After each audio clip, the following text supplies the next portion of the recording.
Okay, so everyone knows that making video games isn't exactly easy. It usually takes thousands of hours of research, work, and development by many people before a game is ready to be played. And in these long development cycles the games typically go through, many changes and tweaks are made to the game's engine and core gameplay mechanics along the way. Whether it's minor changes like bug fixes, or completely scrapping built-in mechanics and changing how the whole game looks or works. And when this happens, many features get left out or completely removed from games, some that make the game an entirely different experience. And thanks to user Silent Chatterbox 52 on Iceberg charts, we now have the unused and cut video game content Iceberg.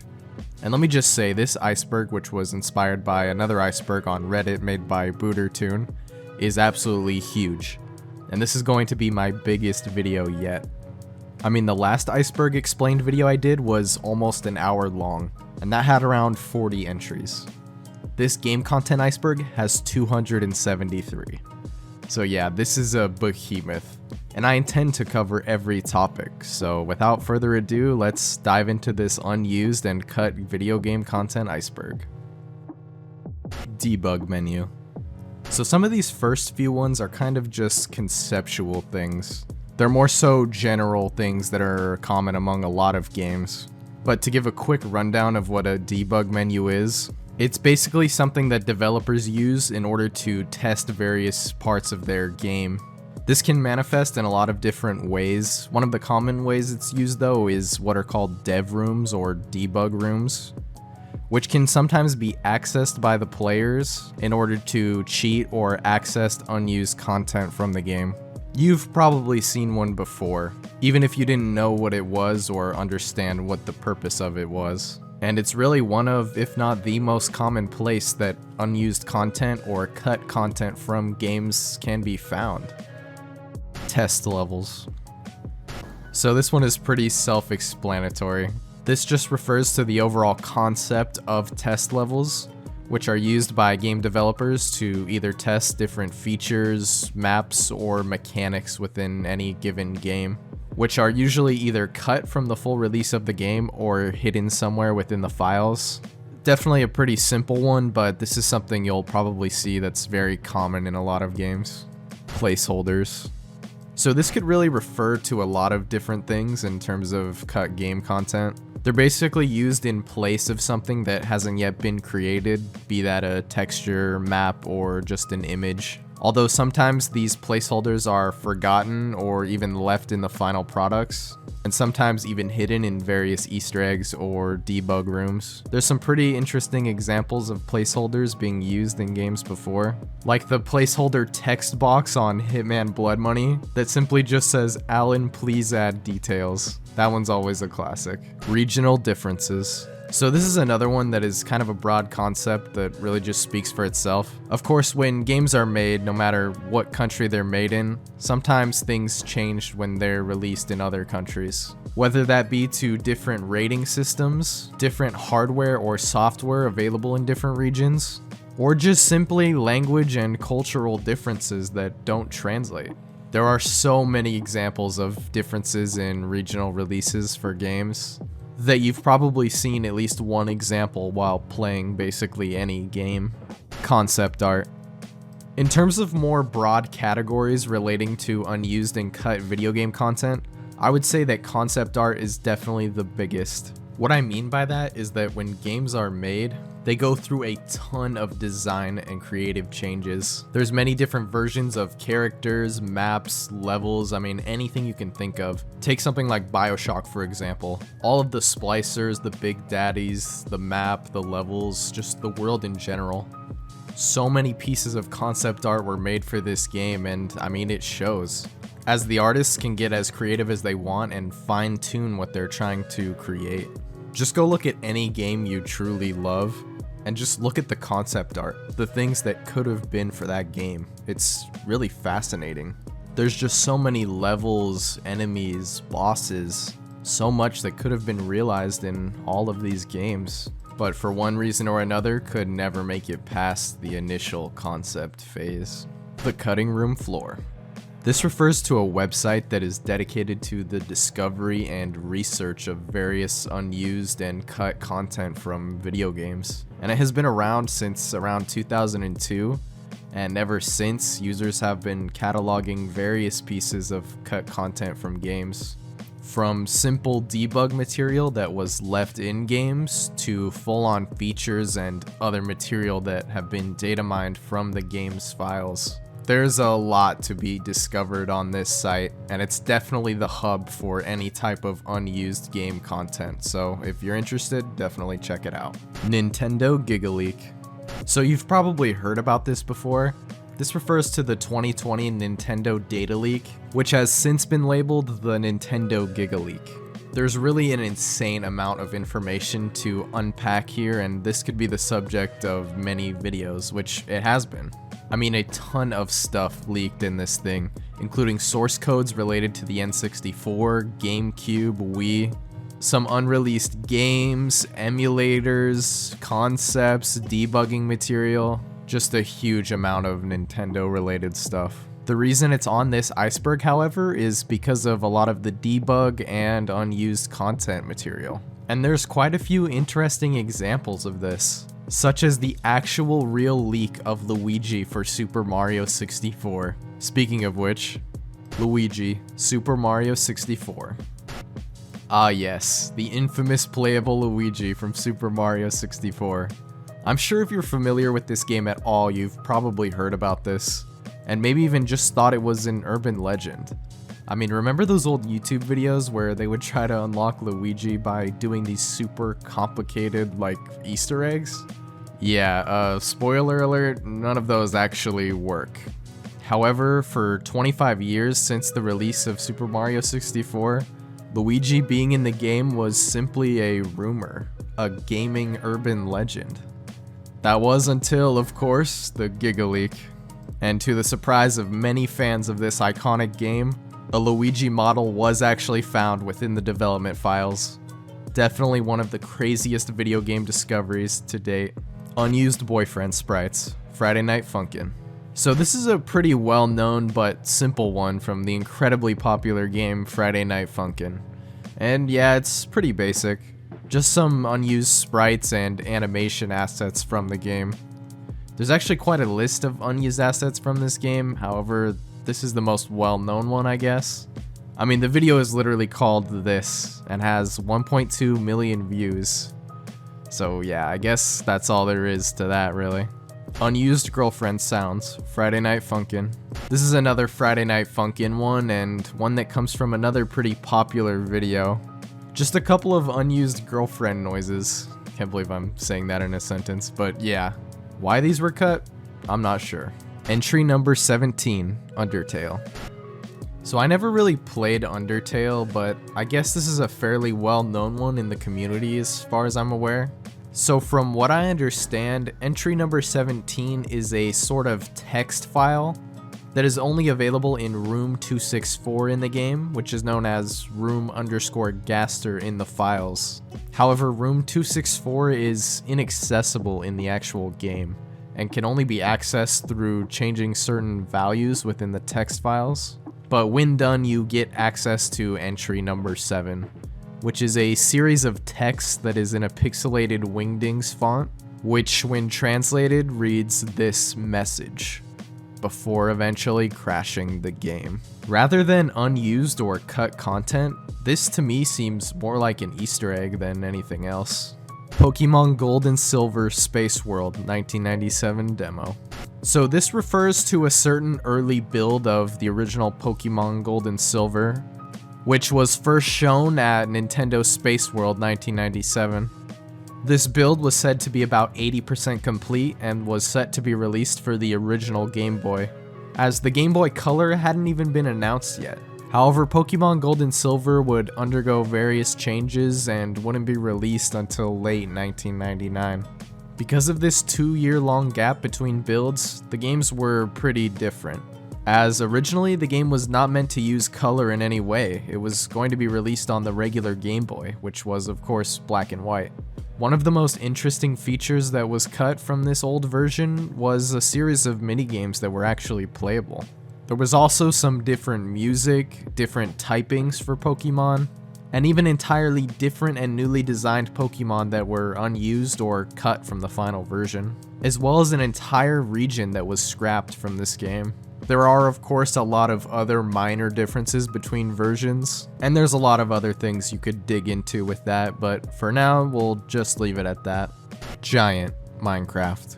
So this was a unused and cut mob from Minecraft that was essentially just a giant zombie, although the zombie skin might have just been a placeholder, because the giants were never officially added to Minecraft in any way and were just found within the files. As such, they can only be spawned using commands.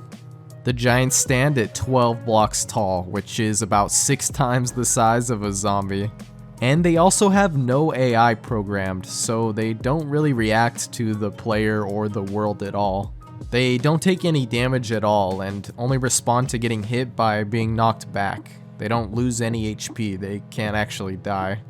It's definitely one of the stranger unused things in Minecraft. But hey, maybe it'll be fully implemented in some future update, who knows. Killer Bunny, Minecraft. Okay, I take back what I said, this is definitely weirder.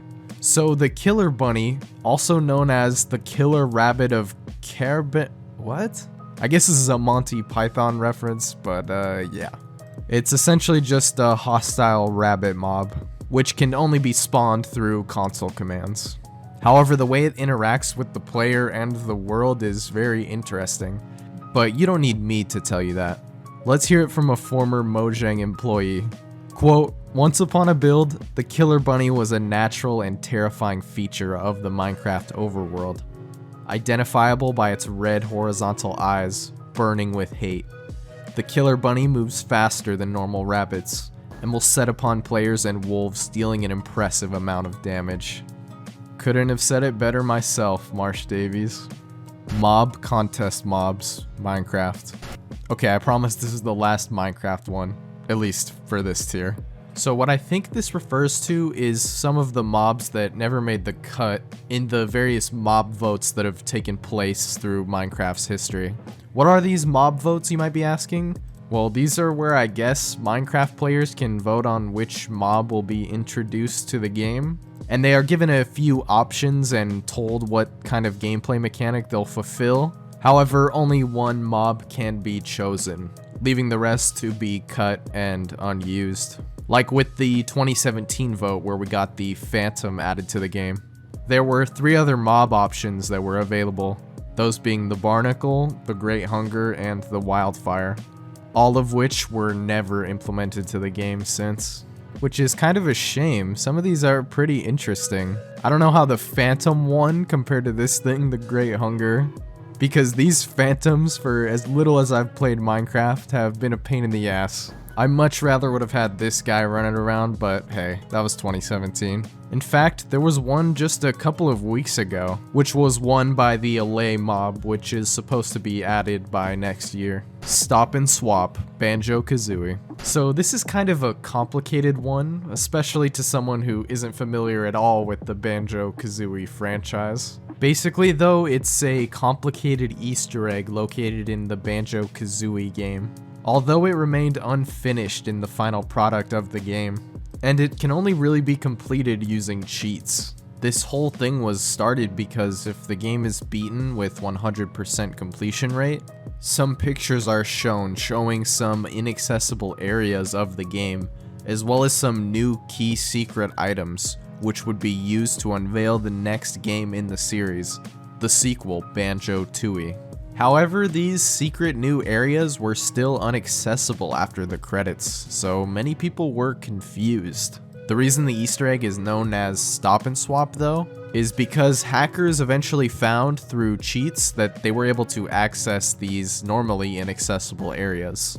One of which was called Stop and Swap, which we would later find out was part of this convoluted plan that would be used by Rareware Games in order to give access to exclusive material in other games that they would make. It was a pretty revolutionary idea, however it never went through. because the only way to access this would be through a technique called hot swapping, where the player would have to turn their system on while playing Banjo-Kazooie, and then quickly swap to the Banjo-Kazooie sequel cartridge, which would give new content in that game. However, there were a couple problems with this proposed system. First of all, they wanted it to have a 10-second time limit. However, due to revisions to the N64, they would have only had 1 second to swap the cartridges, which would be extremely difficult to pull off. Not to mention, you could potentially damage your system in the process, so the whole idea was scrapped. Hidden Palace Zone, Sonic the Hedgehog 2. So this was a pretty mysterious zone that was removed pretty late into development of Sonic the Hedgehog 2,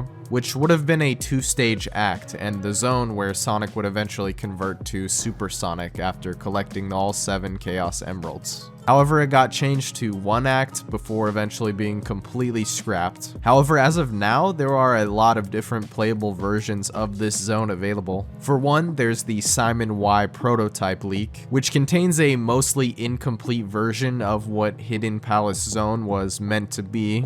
But other than that, the entire zone was actually ported to Sonic the Hedgehog 2 Remastered, which was available on iOS. The zone itself could be accessed through the Mystic Cave Zone Act 2 by falling down a pit, this being the inescapable spike pit in the original. However, in this version, the spikes are removed, and instead it gives access to the Hidden Palace Zone. Stormy Ascent, Crash Bandicoot. So this is a cut level from the original Crash Bandicoot game, which ended up being fully realized in the remastered Insane trilogy.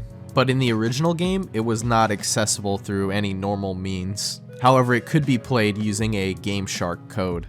As to why the level was removed, a Naughty Dog employee named Andy Gavin has said, quote, "Stormy Ascent was just cut because it was too long and too hard, and we ran out of time. I wish we had put it in as some kind of Easter egg, as it was an awesome level.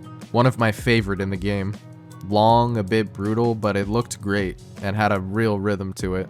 Jason Rubin said, quote, "There was never anything sadder than dropping a level that was close to completion. The work that went into making a level like that is incredible. To see it on the cutting room floor was always a tragedy."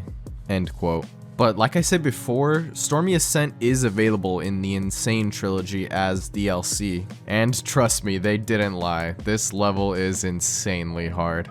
Hot Coffee, GTA San Andreas. So this is a pretty infamous one. It was basically a minigame that was originally in Grand Theft Auto San Andreas, where you could actually have sex with your girlfriend in the game, which you would be able to do after going out on various dates with your girlfriend, at which point then you would be invited for some coffee at their house, where the minigame would end up taking place. Now, being this was the year 2004 when this game came out, this minigame created a huge wave of controversy. I mean, people were absolutely outraged that this was in the original game. However, the funniest part is, the minigame was never actually accessible in the final version.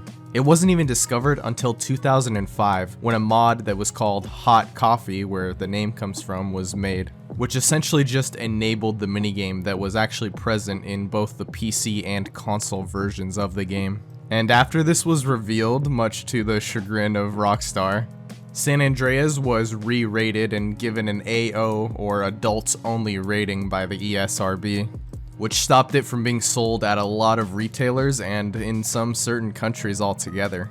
However, Rockstar would eventually make an updated version with the minigame completely removed, which allowed the game to go back to its standard M rating. Still, it's shocking to see all these years later how much of an impact this little minigame had on the gaming world as a whole. I mean, there were protests, class action lawsuits, it was crazy. All for one cut and completely inaccessible minigame. Mr. Dream replaces Mike Tyson, Punch-Out. So for Punch-Out on the NES, who could forget the final boss? The real larger-than-life boxer Mike Tyson that the game was actually named after. Well, Nintendo did. It's not called Mike Tyson's Punch-Out anymore, it's just called Punch-Out, and features a different character called Mr. Dream instead. Now, obviously, Nintendo didn't forget about Mike Tyson, but they did remove him and his name from the game, so why is that? Well, there are a couple theories as to why, and for one, Tyson was convicted of rape, so there's that. But surprisingly, that might not actually be why. Actually, the more likely reason is just because his contract with Nintendo expired. And since he was no longer the heavyweight champion, Nintendo didn't seek to re-enter contract negotiations again, and so later copies of the game would just be called Punch-Out, and would feature Mr. Dream instead of Mike Tyson, who functioned exactly the same way, but had a slightly different character sprite. Pokemon Diamond and Pearl prototype. So once again, thanks to the great Nintendo Gigaleak, we have some more Pokemon prototypes. And there are multiple builds of both Diamond and Pearl which have been put together into fully functional ROMs. And in these different prototype builds, there are many differences.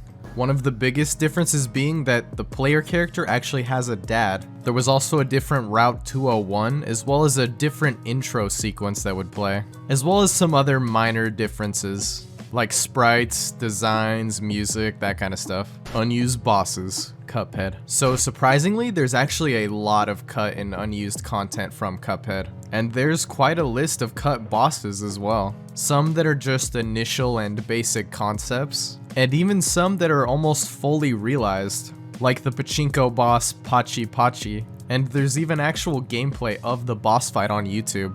And it even used to be accessible through the debug mode, however that no longer works due to the boss's assets being removed in one of the later updates.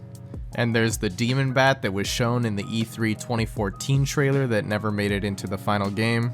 The removed airship boss Jelly the Octopus, a giant spider guy with a hat, and Betty Beat. So yeah, there's quite a lot of cut bosses. But you know what else there is? Unused weapons and charms. Cuphead. So first of all, there was kind of a different shop than the one that's in the final game. Instead of being called Pork Rinds Emporium, it was originally known as Pork Rinds One Stop Shop. Most of the equipment had different names and descriptions too, like the heart equipment, which was originally called Health Buddy. There were also at least 5 different weapons that never made it into the final version, such as, for example, the Ranger, which was also called the Exploder in the files, which would deal more damage the farther away you were from the target. And besides weapons and shop variations, there were also 2 different charms that weren't available in the final game. Those being Pit Saver, which would prevent the player from receiving damage from pits, and would increase their invulnerability frames after taking any sort of damage, which, despite not being implemented into the game, was actually nerfed in one of the patches. And then the other charm was called Turret, but we're not exactly sure what this would have done, although we can probably guess. Although unlike Pit Saver, this one wasn't even fully coded. Wheatley Crab. Portal 2. So this one's kind of interesting as it only became a thing kind of recently. It was discovered in 2020 and became a sort of meme. What is it though? Well, it's this animation that was found within the Portal 2 beta files, and was uploaded to YouTube on February 10th, 2012. And featured within it was this unused animation, which showed Wheatley the character turning into a crab-like creature, and then would start doing a sort of dance. This whole thing was popularized though when a YouTuber in July of 2020 uploaded a remix to the song Out of Touch showing the dancing Wheatley crab. It does make me kind of wonder though, what is the point of this animation?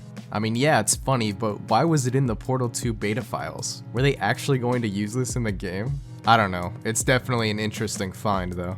Michael Jackson Zombie, Plants vs. Zombies. This one is interesting because it was actually in the game at one point, until it was eventually removed. This of course is the original dancing zombie, which if you've played the game before you might recognize by this design, the disco looking one. But that wasn't actually the original sprite that was used. It was actually this one that bore a very strong resemblance to Michael Jackson from the Thriller music video.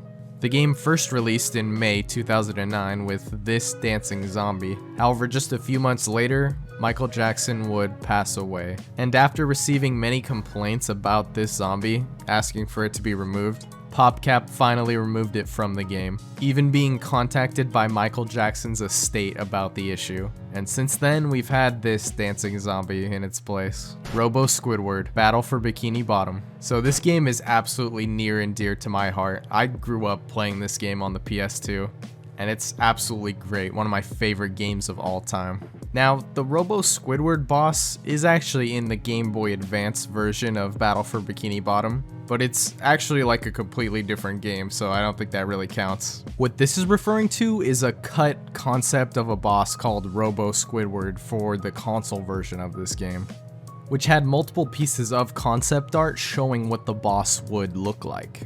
However, of course, it ended up being cut from the game. However, in 2020, we did end up getting the amazing remaster of the game called Battle for Bikini Bottom Rehydrated, which added a bunch of previously cut and unused content from the original game, including Robo Squidward, who appears in the multiplayer mode of the game. However, unfortunately, it's not a true boss fight, and he merely only kind of appears as a background entity, but it's still a fun thing that they included. Sonic the Hedgehog Prototype.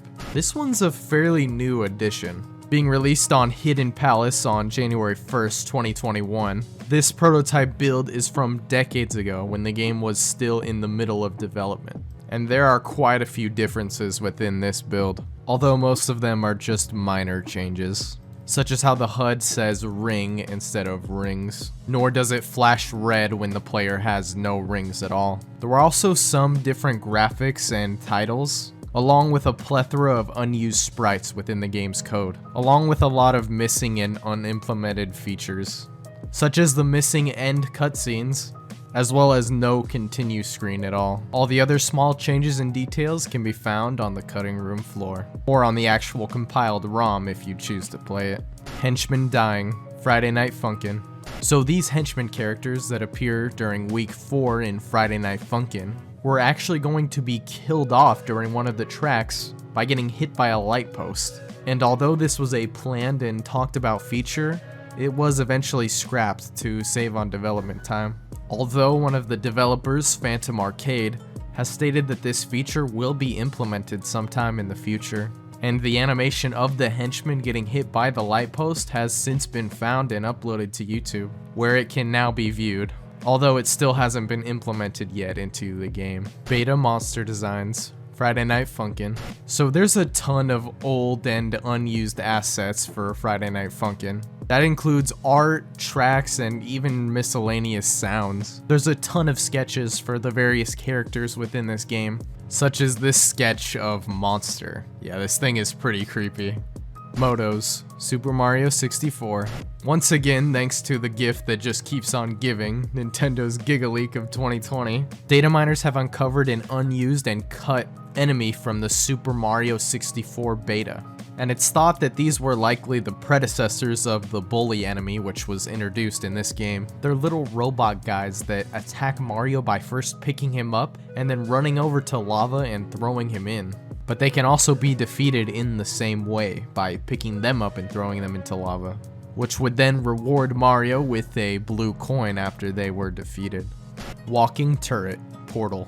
So while Portal 2 was in development, Valve made this sort of ARG called Potato Fool's Day in 2011 that was used to promote and hype up the release of Portal 2, which is where the walking turret was first revealed in the form of concept art. Their designs are simple enough and very similar to the standard sentry turrets from Portal 1, although it was said that these walking turrets would be able to follow the player around and even enter portals as shown in one of the concept arts. As to why the walking turrets were never implemented in Portal 2, a Valve animator said that, quote, they didn't work well as a game mechanic. Illusioner, Minecraft. So the Illusioner was an unused Illager NPC that would cast spells and shoot a bow at the player. However, the Illusioners have no spawn egg and can only be spawned using a command.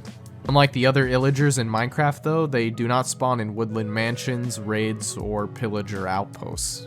And like the giant mob that we discussed earlier, they don't naturally spawn in any sort of biome. And so while not cut from the game entirely, they've never really been implemented either. They kind of remain unused. These NPCs are pretty interesting though, and can even fight the player and uses some pretty interesting tactics, such as using invisibility spells and duplicate spells, creating multiple fake clones of itself, which I guess is the gimmick of this NPC.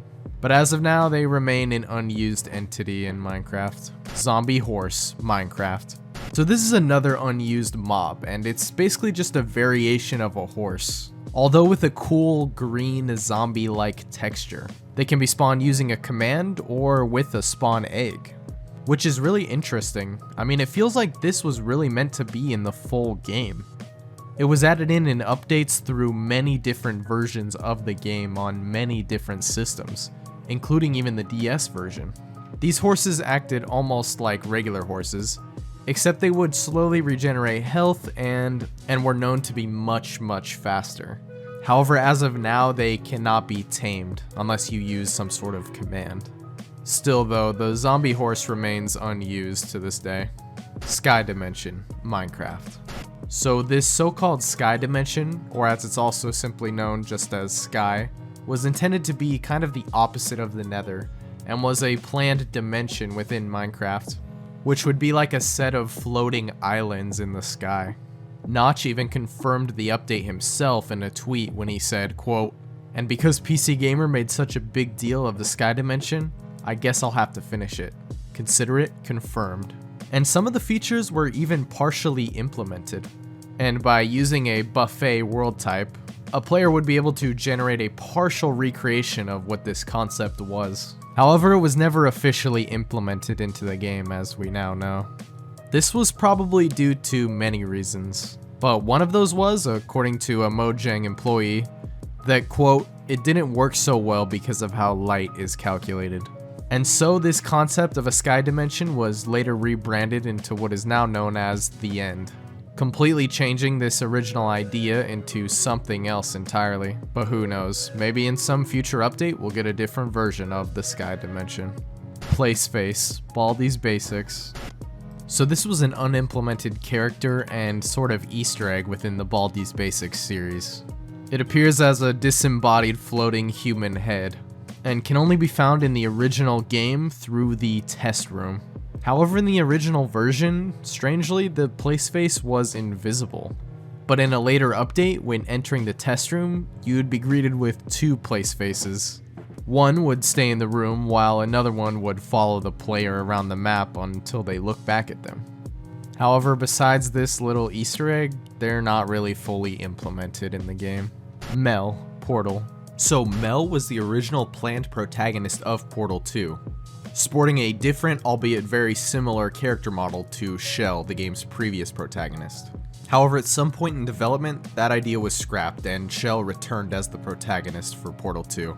However, Mel wasn't immediately cut entirely. In fact, Mel was going to be used alongside Shell for the game's co-op mode. And there are even screenshots of this human test subject co-op from the documentary The Final Hours of Portal 2, which catalogs some of the game's development. However, this was also cut, and Mel and Shell were swapped with Android test subjects Atlas and Peabody. As to why Mel never became the game's protagonist, it's been stated that early game testers found that they were extremely disappointed when GLaDOS didn't recognize the player's character. However, Mel would end up being the protagonist of the Portal 2 mod, Portal Stories Mel, in which she is the main character of that game, and actually sports a unique character design, unlike the sort of palette swap placeholder skin she had previously. Playable Alucard and Decidueye, Super Smash Bros. Ultimate. Okay, so unfortunately these two characters were actually planned for the game's base roster, but ended up being scrapped.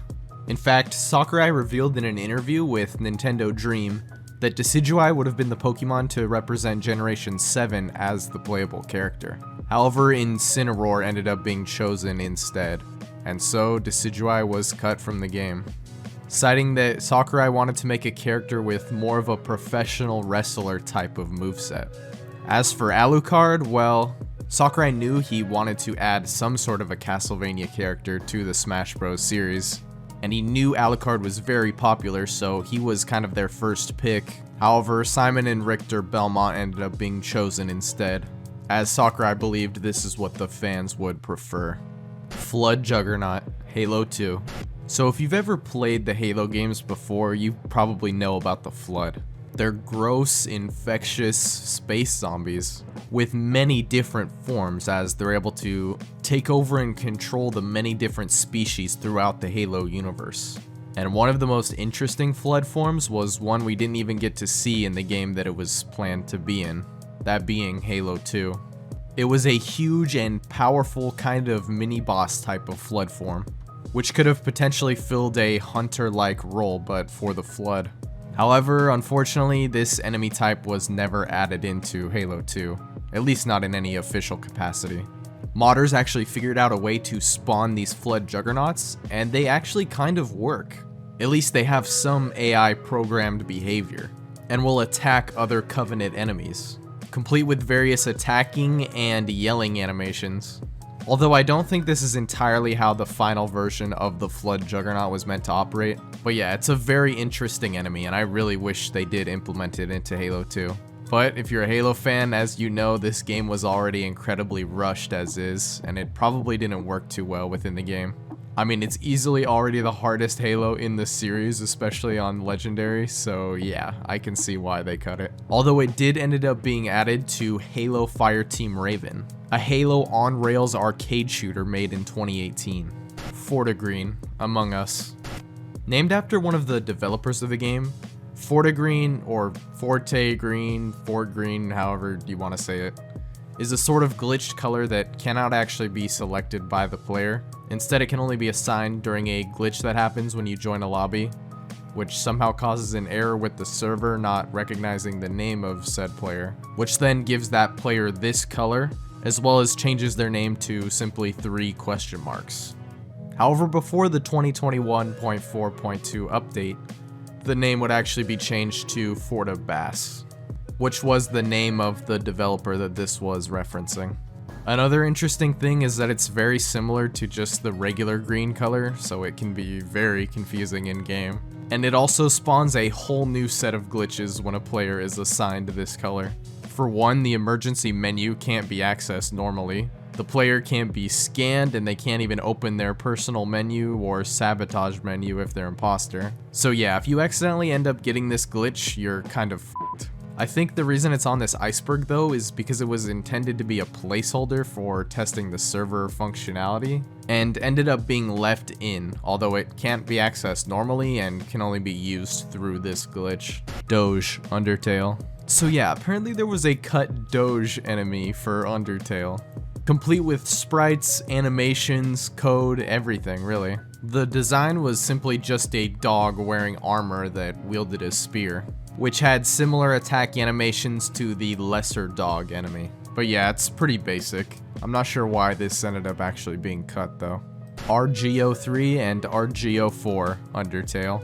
So these are 2 more cut enemies from Undertale, and they appeared as Royal Guard Knights that were very similar to RGO1 and RGO2, with RGO4 being more of a cat-like knight, and RGO3 being more like a mantis. Just like the previous enemy, there's tons of text, quotes, and code that's available for these enemies, and it's really unknown why they were left out in the final version. Hover turrets, Portal 2. So the hover turret, otherwise known as the laser turret, was an unused entity that was planned to be in Portal 2, and can be found within the game's files. However, when trying to spawn this turret, only an error placeholder model will appear instead. Although it was said that despite its name, the turret didn't actually hover, but instead was suspended by a cable from the ceiling.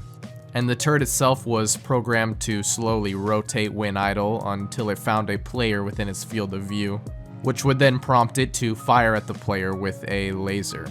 There is a fan mod recreation of the hover turret which can be used in the game, as well as official screenshots from the Portal 2 documentary The Final Hours, which show the hover turrets functioning as they would have, presumably, in the final game. Unused classes, TF2. So there is a ton of unused content in TF2. And among the various maps and weapons that were never fully implemented in the game, there are actually full-on classes that were planned but were never actually used. For one, there were scrapped female concept arts of the various different classes in the game, as there was an internal pitch project to bring female characters to the cast of Team Fortress 2. There is even code related to using these female models in the game. However, there was only one official model of any class that was actually made, which was the female soldier model, which was created in 2009. However, none of these assets were ever used. Then there's the, of course, infamous civilian scrapped class from TF2, which would have presumably operated similarly to the classic civilian class from Team Fortress Classic. The planned TF2 version, however, didn't have a specific model for the class, and instead by default used the Scout model. The class also had very low health, the lowest of any class within the game, and did not possess any weapons and could not attack in any way. There were also no animations, and playing as the class would just allow you to T-pose around essentially. And last but not least, there was actually a commander scrapped class in TF2, which was originally planned to operate very differently from the rest, with the class simply overlooking the map, providing air support, placing buildings, and communicating tactics with other players on his team. However, this concept ended up being scrapped pretty early in development, as this concept would have been for when TF2 was more of a realistic game, in the sense that it was more of a standard war type shooter, back when it was titled Team Fortress 2 Brotherhood of Arms. However, the concept behind the commander class ended up being reworked into what is now the coaching system for the game, which allows players to provide feedback to others and help coach them through their gameplay. Kamek, Mario Kart 64. So back when Mario Kart 64 was first being developed, and it was first known as Super Mario Kart R, Kamek was intended to be one of the playable racers in the game, and can even be seen on a player select screen from the Mario Kart 64 beta build. However, he never made it into the final cut, and was replaced by Donkey Kong. Most of the other characters' designs were also different during the beta build, so when polishing up these characters, that's maybe when they decided to use Donkey Kong instead of Kamek. However, he would eventually make his debut in a Mario racing game with Mario Kart Tour almost 25 years later. R-Wing, Ocarina of Time. So R-Wings, which you might recognize as the vehicles used in the Star Fox series, were actually planned to be enemies in Ocarina of Time. This unused enemy ended up being found in the game's files, and interestingly, when it was actually spawned, and Link would enter an area with an R-Wing in it, a small cutscene would play showing the ship appearing, and then it would proceed to actually shoot at Link with its lasers. As to why this was left in the game, well, it's thought that this enemy type was used to test the flight patterns which would be used for Volvagia. As one of the developers said in an interview, quote, "Volvagia is a dragon, so it wriggles and undulates. I only gave Morita-san the dragon model parts, but he set it in motion immediately. It was mysterious how he could do that. I couldn't help but ask how he did it, and he said it was the same as the programming for Star Fox 64. Mortal Kombat characters, NBA Jam. So this one is pretty wild. In the NBA Jam Tournament Edition for arcade, released in 1994, there were a total of 8 banned and subsequently cut characters from the game. 4 of those characters being Mortal Kombat ones, Raiden, Sub-Zero, Reptile, and Scorpion, which could be accessed using passwords.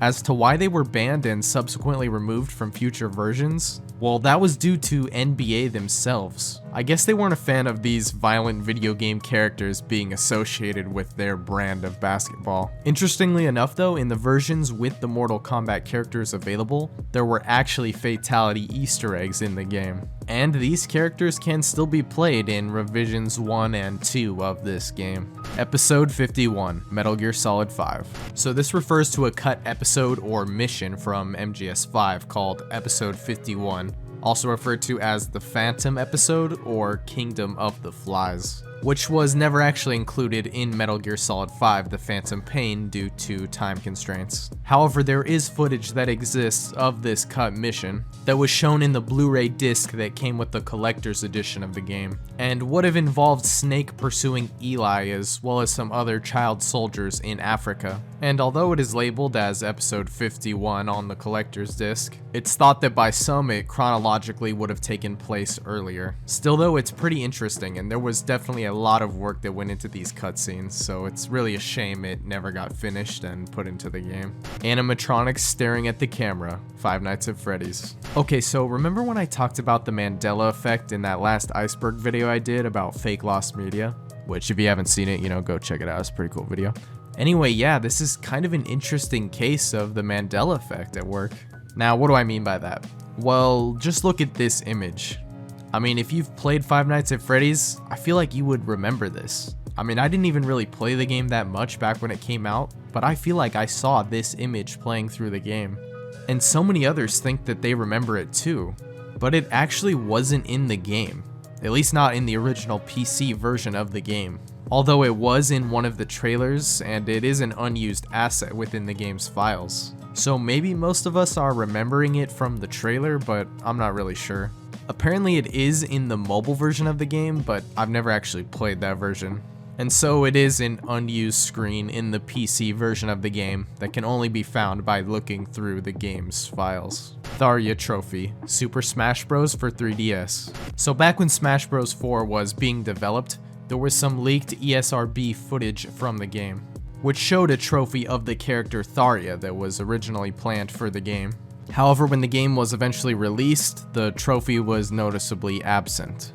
And even looking through the game's files, there was no data related to this trophy at all in the final game, suggesting that maybe the trophy was removed because of the game's rating, as the ESRB might have thought that her outfit was a little too suggestive for the ESRB's E10+ rating that Nintendo was looking for this game.